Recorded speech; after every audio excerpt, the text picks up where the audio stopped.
Distinguished chairs, Madam Executive Secretary of the UNFCCC, distinguished colleagues, I am pleased to deliver these remarks on behalf of the Group of 77 and China at the opening of the climate dialogues.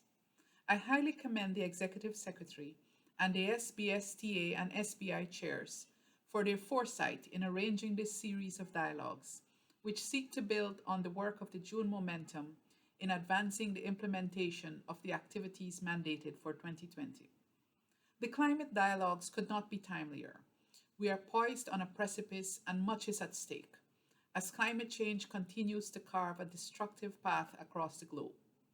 We all need to be reminded that maintaining a business as usual approach, doing nothing, or backsliding on our commitments are not options. We also cannot be indifferent to its effect in undermining the development gains of our countries, even as we strive to achieve the 2030 Agenda for Sustainable Development and its 17 Sustainable Development Goals. And as if in a macabre twist, the world now deals with the economic, social, and environmental impacts of the COVID-19 pandemic.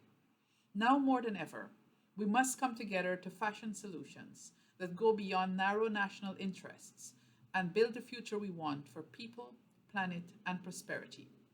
A good place to start is by rebuilding trust in our multilateral institutions, with the United Nations at its center.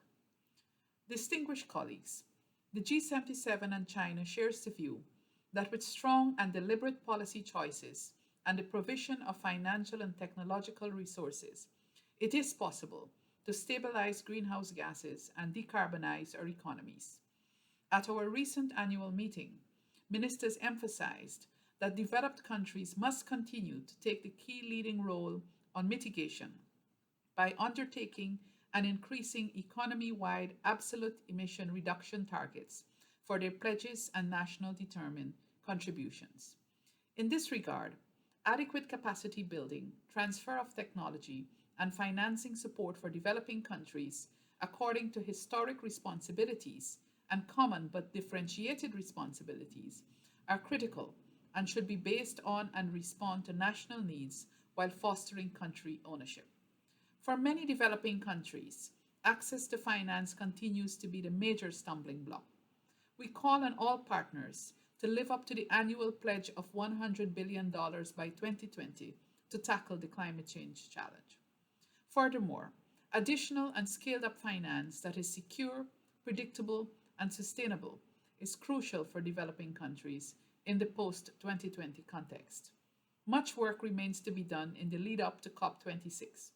It is our hope that these climate dialogues will help forge a common consensus on many issues before us for a successful outcome next year.